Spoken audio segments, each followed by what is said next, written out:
ஸ்ரீ ஷீரடி விஜய சாய்நாத குருமூர்த்தி ஆலயத்தின் அஷ்டபந்தன மகா கும்பாபிஷேக விழா வருகின்ற பிப்ரவரி மாதம் ஞாயிற்றுக்கிழமை 2/2/2025 ஸ்ரீ குரோதி வருடம் தை மாதம் 20ஆம் தேதி காலை 9:30 மணிக்கு மேல் 11 மணிக்குள் நடைபெற இருக்கிறது. ஸ்ரீ சாய்நாதருக்கு ஆலயம் அமைத்து பிரதான மூர்த்தி பாபா மற்றும் பக்தர்கள் இடையூறு நீக்கி இன்புற்று இருக்க ஸ்ரீ விநாயக பெருமானும் சகல நன்மைகள் தரும் ஸ்ரீ பாலகிருஷ்ண மூர்த்தியும் ஸ்ரீ மகாலட்சுமி தாயாரும் பிரதிஷ்டை செய்து ஸ்ரீ சாய்நாதர் திருவருள் துணை கொண்டு நூதன ஆலய மகா கும்பாபிஷேக விழா நடைபெற உள்ளது. இதில் நன்கொடைகளும் வரவேற்கப்படுகின்றன. வங்கி கணக்கு விவரம் டிஸ்கிரிப்ஷனில் உள்ளது. இடம் வேதா கார்டன், ஈஸ்வரன் கோவில் பின்புறம், மாமண்டூர் கிராமம், மதுராந்தகம் தாலுகா, செங்கல்பட்டு மாவட்டம். அனைவரும் வருக. ஸ்ரீ ஷீரடி சாய் அருள் பெறுக.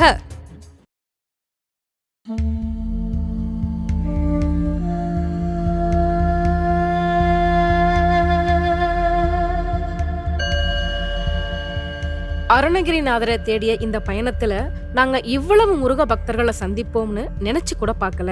கடந்த வீடியோவுல அருணகிரிநாதர் வாழ்ந்த வீடு, தியானம் செய்த மடம், தாய் தந்தையோட ஜீவ சமாதி, அவரே உருவாக்கின அதிசய சுனை நீர், நீராடிய குளம்னு எல்லாத்தையும் பார்த்தோம். அந்த இடத்திலிருந்து சுமார் 2 கிலோமீட்டர் தொலைவுல அமைந்திருக்கிற சிவன் கோவிலுக்கு தான் அடுத்து பயணிக்க போறோம்.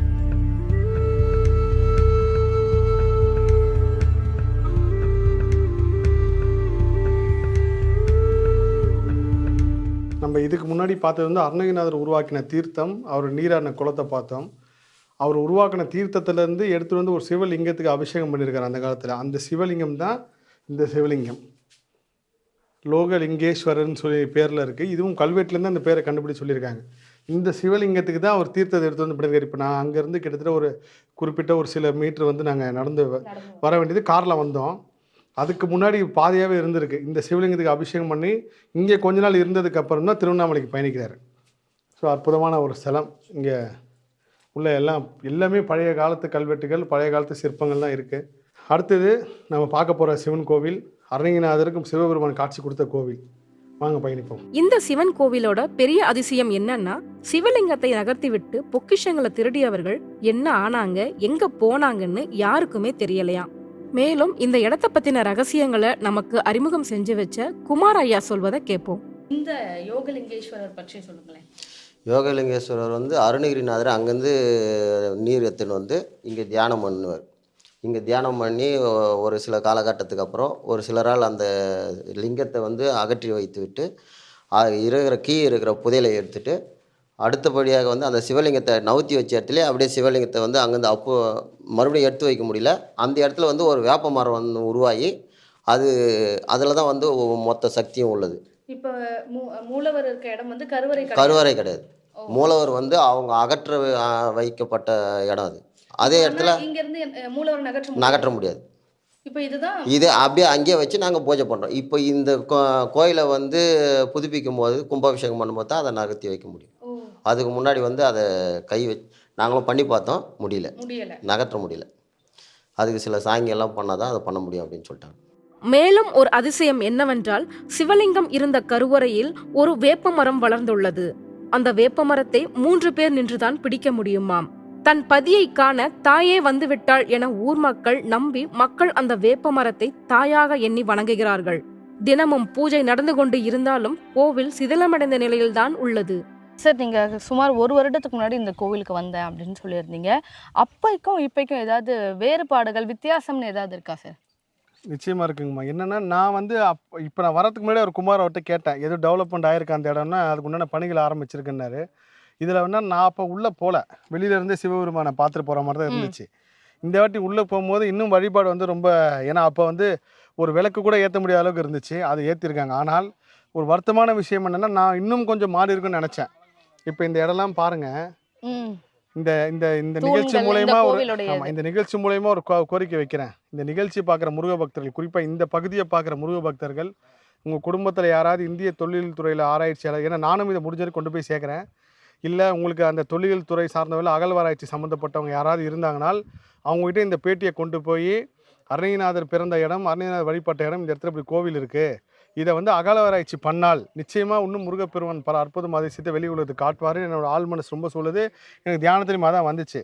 ஸோ இந்த பேட்டியை பார்க்குற குறிப்பாக இந்த பகுதியை பார்க்குறவங்க இந்தியல் தொல்லியல் துறையில் இருந்தீங்கனாலோ இல்லை அதுக்கு அவங்க தெரிஞ்சவங்க சார்ந்தவங்க நண்பர்கள் யார் இருந்தாலும் அவங்க கவனத்துக்கு கொண்டு போய் குறிப்பாக இந்த இடத்த அகழ்வாராய்ச்சி பண்ண சொல்லுங்கள். ஏன்னா கிட்டத்தட்ட ஒரு 35 வருஷத்துக்கு முன்னாடி இங்கே ஒரு கும்பல் தங்கியிருந்து இந்த சிவபெருமான் கீழே இருந்த புதையலை எடுத்துட்டதாகவும் இங்கேருந்து அரிய சிற்பங்களை கடத்தி கொண்டு போயிட்டதாகவும் சொல்கிறாங்க. ஏன்னா மேலேயே அப்படி இருக்கும்போது நிச்சயமாக பூமிக்கு அடியிலையும் இதை சுற்றினியும் பல அற்புதமான விஷயங்கள் இருக்கும். ஏன்னா நிறைய கல்வெட்டு எழுத்து இருக்குது. அது இன்னும் ரொம்ப பழசாக இருக்கிறனால அது சார்ந்தவங்க தான் படிக்க முடியும். இல்லை தன்னார்வர்கள் யாருனா இருந்தீங்கன்னா கூட சரி, இந்த தொல்லியல் துறை சார்ந்து வாலண்டியர்ஸோ இல்லை தன்னார்வலர் இருந்தால் கூட இங்கே வந்து இங்கே என்ன எழுதியிருக்கு என்ன போட்டுருந்து வெளி உலகத்துக்கு எடுத்து சொல்லுங்கள். இதனோட தாழ்மையான வேண்டுகோளை வைக்கிறேன். ஒரு சாதாரண முருக பக்தராக இந்த கோரிக்கையை வைக்கிறேன். ஏன்னா எத்தனையோ பேர் வாழ்க்கையில் முருகர் அற்புதம் பண்ணியிருக்காரு. அந்த முருகரால் அற்புதம் பெற்றவங்க அதிசயம் நடந்தவங்க உணர்ந்தவங்க இந்த விஷயத்தை ஷேர் பண்ணி கொண்டு போங்க. இதுதான் என்னோட தாழ்மையான வேண்டுகோள்மா. கண்டிப்பா சார். ஏன்னா நான் அப்போ வந்து பார்த்துக்கு இப்போ வந்து பார்த்துக்கு அதே மாதிரி தான் இருக்கு. உள்ள டெவலப் ஆயிருக்கு. அதாவது வழிபாடு நடக்க ஆரம்பிச்சிருச்சு. ஆனால் இந்த கல்வெட்டுலாம் பார்க்கும்போது இன்னும் வருத்தமா இருக்கு. ஏன்னா எல்லா கல்வெட்டுலையும் எழுத்துக்கள் பொறிக்கப்பட்டிருக்கு. கண்டிப்பாக ஒரு வரலாற்று பின்னணியோட தான் இருக்கும். அருணகிரிநாதர் வந்து சிவபெருமானுக்கு தீர்த்தம் வழிபட்டிருக்காருன்னா இது சாதாரண இடமா இருந்திருக்காரு. கண்டிப்பா சார். விஜயநகர பேரரசு கட்டினாங்கன்னு ஒரு விஷயம் சொல்லுது.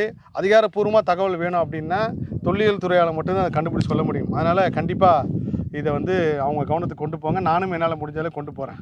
யோக லிங்கேஸ்வரர் கோவிலை அடுத்து நாம பயணிக்க போற கோவில் தான் நிறைய ரகசியங்கள் கல்வெட்டுகள் புதைந்து இருக்குன்னு சொல்றாங்க. உடனே அந்த கோவிலை நோக்கி எங்க பயணத்தை ஆரம்பிச்சிட்டோம். அந்த கோவில் போற வரைக்கும் எங்களுக்கு தெரியாது அருணகிரிநாதரின் உருவத்தை நாங்க பார்ப்போம்னு. இப்போ நம்ம அந்த தீர்த்தம் சிவபெருமானை பார்த்துட்டு இந்த இடத்துக்கு வந்திருக்கிறத பார்த்தீங்கன்னா இந்த இடத்துல தான் அருணகிரிநாதர் முள்ளன்றம் மெத்தவாடின்ற இடத்துல பிறந்தாருன்றதுக்கும் ஒரு அருணகிரிநாதரோட கல்வெட்டும் உருவ சிலையும் இருக்குது. தொடர்ந்து அருணகிரிநாதர் பயணம் தொடர்ந்து வாங்க அந்த கல்வெட்டை பார்ப்போம்.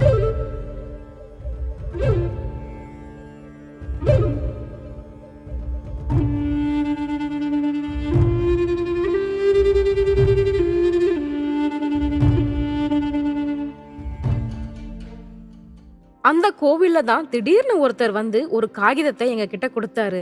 அதுல சில ரகசியங்களும் அருணகிரிநாதர் பற்றிய சில முக்கியமான குறிப்புகளும் இருந்துச்சு. இதில் பார்த்தீங்கன்னா அருணகிரிநாதர் பிறந்த விவரம் 1490 சென்னை அரசாங்க கையெழுத்து பிரதிநிலை உள்ள விவாகரத்த மாளிகை என்ற வடமொழி நூலில் அருணகிரிநாதரை முள்ளண்டித்து கவிகளில் ஒருவர் என கூறுகிறது. அருணகிரிநாதர் முள்ளன்றம் கிராமத்தில் பிறந்தவன்ற சாட்சி இந்த பேப்பரும் அந்த கல்வெட்டும் தான். ஸோ இது வந்து கொடுத்தாரு. இந்த முள்ளன்றம் இதுக்கு முன்னாடி மெத்தைவாடின்ற ஒரு ஊர் பேரில் இருந்திருக்கு. மெத்தைவாடி தான் மெத்த பாடியாமாயி அதுக்கப்புறம் முள்ளன்றம் மாறி இருக்கு. அருணகிரிநாதருக்கு ராஜநாத கவின்னு ஒரு பேர் இருந்திருக்குதா சொல்கிறாங்க. அருணகிரிநாதரோட அம்மா பேர் வந்து அபிராமி நாயகி. இதுவும் ஒரு பெரிய அதிசயம். அருணகிரிநாதரோட அம்மா பேர் யாருக்குமே தெரியாது. இந்த பேப்பரில் இருக்குது. அருணகிரிநாதர் அம்மா பேர் அபிராமி நாயகி, அப்பா பேர் சோனதரர். இந்த கோவிலை சுற்றி நிறைய ஜீவசமாதிகள் இருந்துச்சு. இந்த ஊர் மக்கள் சொன்னாங்க யோக லிங்கேஸ்வரர் கோவில் போலவே இந்த கோவிலும் சிதிலமடைந்துதான் இருந்துச்சு அப்படின்னு.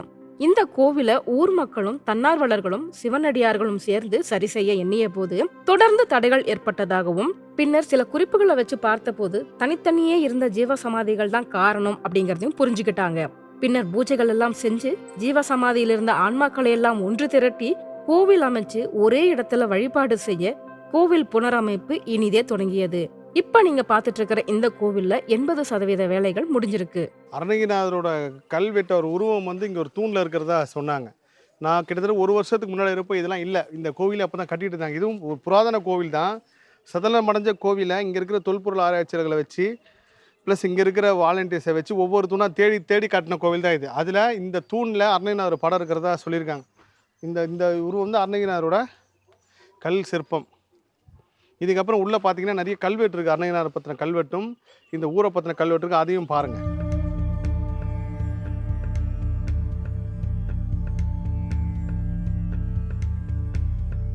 இப்போ நம்ம வந்து அருணகிரிநாதர் பிறந்த ஊர் முள்ளன்றம், அதுக்கப்புறம் அருணகிரிநாதர் வழிபட்ட சிவலிங்கம், இது எல்லாம் பார்த்துட்டு அருணகிரிநாதர் வாழ்ந்த வீடுன்னு ஒரு காலத்தில் இருந்திருக்கு.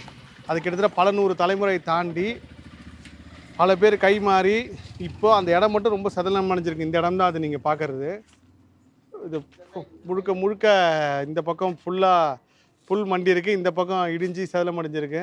இந்த ஒரு தூண் பகுதி மட்டும்தான் ஒரு பழமையான வீடுன்றதை காட்டுற அளவுக்கு நிற்கிது.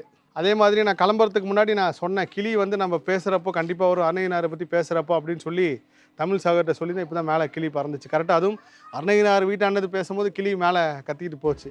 இந்த பயணத்தின் போது முருக பக்தர்களுக்கு தேவையான நிறைய கலந்துரையாடல்களை நம்ம பதிவு செஞ்சோம். தொடர்ந்து வரும் பதிவுல அவற்றை பற்றியும் பார்க்கலாம். அருணகிரிநாதருக்கு முருகனுக்கு முன்பே சிவபெருமான் காட்சி கொடுத்திருக்கிறாரு. அந்த கோவிலை பத்தியும் வரக்கூடிய பதிவுல நம்ம பார்க்க போறோம். அந்த கோவிலுக்கு செல்வதன் மூலமா நம்ம வாழ்வில் நடக்கக்கூடிய அற்புதங்கள் பற்றியும் தொடர்ந்து அடுத்த பதிவிலும் பார்க்கலாம். அருணகிரிநாதரை தேடிய பயணம் தொடர்ந்து கொண்டே இருக்கும். இதில் ஆதன் ஆன்மீகத்தின் பங்கு இருந்து கொண்டே இருக்கும்.